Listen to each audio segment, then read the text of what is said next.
सीताराम। आज हम जानेंगे कि मकर राशि के जातकों का यह सप्ताह कैसा निकलने वाला है। मतलब 20 से 26 तक उनकी लाइफ में क्या कुछ खास होगा, कैसे उनकी लव लाइफ रहेगी, कैसा कैरियर रहेगा, बिजनेस में क्या कुछ खास होगा, सब कुछ।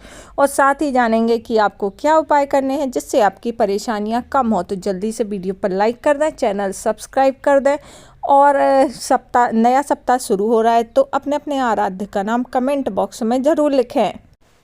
तो मकर राशि के जातकों के लिए यह सप्ताह अपेक्षा से थोड़ा कम फल देने वाला है। कार्यक्षेत्र की बात करें तो आपको अपने काम को समय से पूरा निपटाने के लिए सीनियर और जूनियर की मदद लेनी होगी, उनसे तालमेल बैठाना होगा। अगर आप ऐसा नहीं करते हैं तो आप बड़ी मुसीबत में पड़ सकते हैं, इसलिए थोड़ा उनसे बनाकर चलें, उनसे बात विवाद ना करें। हो सकता है आपको रिक्वेस्ट भी करनी पड़े तो रिक्वेस्ट कर लें, इसमें कोई आपत्ति की बात नहीं है, क्योंकि काम भी आपका है और रिक्वेस्ट तो एक बुरी चीज़ नहीं है। आप मतलब उनसे मदद ही मांग रहे हैं, इसका मतलब ये नहीं होता कि आप झुक रहे हैं या उनके सामने गिड़गिड़ा रहे हैं। नहीं, रिक्वेस्ट मांगनी है, वो एक मदद मांगना ही होता है।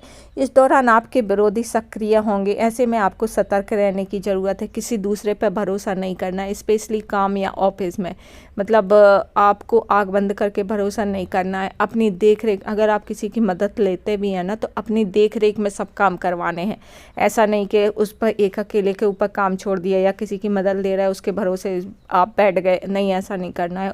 अपनी देख रेख में दूसरे से काम करवाना है।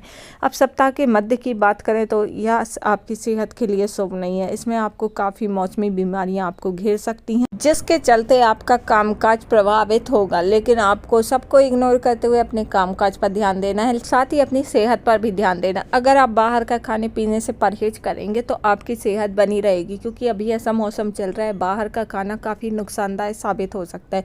इसलिए आपको बाहर के खाने से बचना है और बाहर का खाना तो अवॉइड ही करना चाहिए। बहुत अनहाइजीनिक खाना होता है, इससे पेट गैस की समस्या और कई गंभीर बीमारियां भी हो सकती हैं। तो बाहर का खाने से बचें, अपनी सेहत का ध्यान रखें, बाकी सब ठीक होगा। बस अपने कामकाज पर फोकस करना है, मेहनत लगन के साथ अपना काम करना है। मकर राशि के जातकों का इस सप्ताह आपका बजट काफ़ी बिगड़ने वाला है। आय के मुकाबले आपकी व्यय की अधिकता काफ़ी रहेगी। कैरियर और कारोबार के संबंध में अगर आप कोई यात्रा करते हैं तो वो ज़्यादा सफल साबित नहीं होगी, जितना कि आप उसके लिए मेहनत कर रहे हैं, इधर उधर भाग दौड़ कर रहे हैं, लेकिन उसमें आपको ज़्यादा कामयाबी नहीं मिलने वाली है। तो यह सप्ताह काफ़ी मुश्किल भरा है इस मामले में। अगर नौकरी पेशा महिलाओं की बात करें तो उनको घर और कार्य क्षेत्र में तालमेल बैठाने में कुछ दिक्कतें आ सकती हैं, लेकिन सप्ताह के बाद सब ठीक होगा। इस टाइम आप पर काम वर्कलोड ज़्यादा रहेगा, इसलिए आपको ये मुश्किलों का सामना इस टाइम करना पड़ सकता है।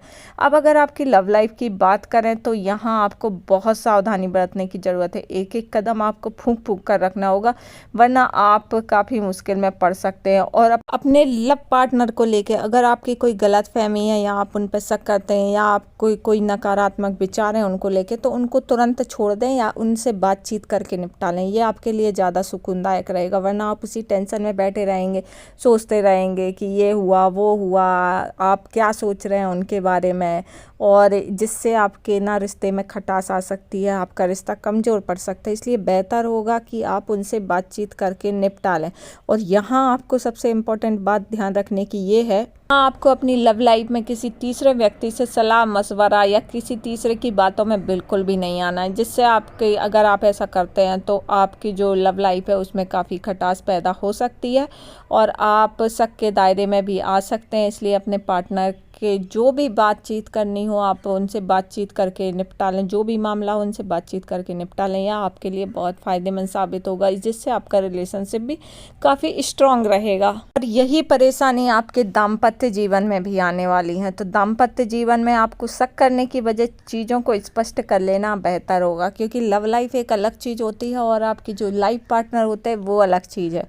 वो लाइफ पार्टनर है, वो आपके सातों जन्मों का रिश्ता है, उसको आप चाहकर भी इतनी आसानी से नहीं तोड़ सकते, क्योंकि उसमें 2 फैमिली शामिल हैं, आपके बच्चे शामिल हैं।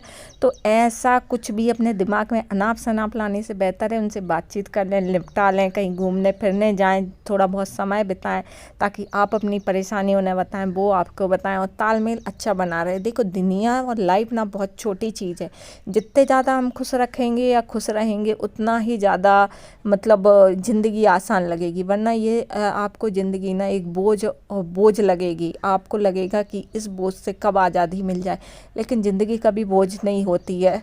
ज़िंदगी बहुत खूबसूरत चीज़ है, बस इसको जीना आना चाहिए कि आप मुसीबत में भी ज़िंदगी को किस तरह से आसान बना सकते हैं। तो चलिए अब उपाय जानते हैं कि आपको क्या उपाय करने हैं जिससे आपकी लाइफ की मुश्किलें थोड़ी कम हो। तो उन उपाय को आप उपाय के तौर पर ना लेकर अपने कर्म समझिएगा। तो जो उपाय आपको बताए जा रहे हैं, बताए जाते हैं, तो उनको आपको ना अपने कर्म के तौर पे समझना है। उनको ये नहीं समझना ये उपाय है कोई एक्स्ट्रा चीज़ है, नहीं ये भगवान की पूजा अर्चना है। तो ये कोई गलत चीज़ नहीं है, ना ही ये कोई अंधविश्वास है। ये भगवान की पूजा ही हम कर रहे हैं, वो भी ऊर्जा पाने के लिए, ताकि हम अपनी परेशानियों से बेहतर तरीके से लड़ पाएँ, उनको समझ पाएँ। तो प्रतिदिन हनुमान जी की पूजा में आपको बजरंग बाण का पाठ करना है। साथ ही शनिवार के दिन किसी पीपल के पेड़ के नीचे सरसों के तेल का दीपक जलाना है। इससे आपको एक नई एनर्जी आएगी, ऊर्जा आएगी, आपको अपनी परेशानियों से लड़ने में काफ़ी मदद मिलेगी। तो उम्मीद है आप ये उपाय ज़रूर अपनाएंगे। तो वीडियो पर लाइक करें, चैनल सब्सक्राइब करें, और 24 घंटे में आप कुछ समय तो अपने आराध्य के लिए दे ही सकते हैं। साथ ही साथ अपने आराध्य का नाम कमेंट बॉक्स में ज़रूर लिखें, और यूं ही बने रहिए चैनल में। आपको हर दिन कुछ नया सीखने को, जानने को मिलेगा।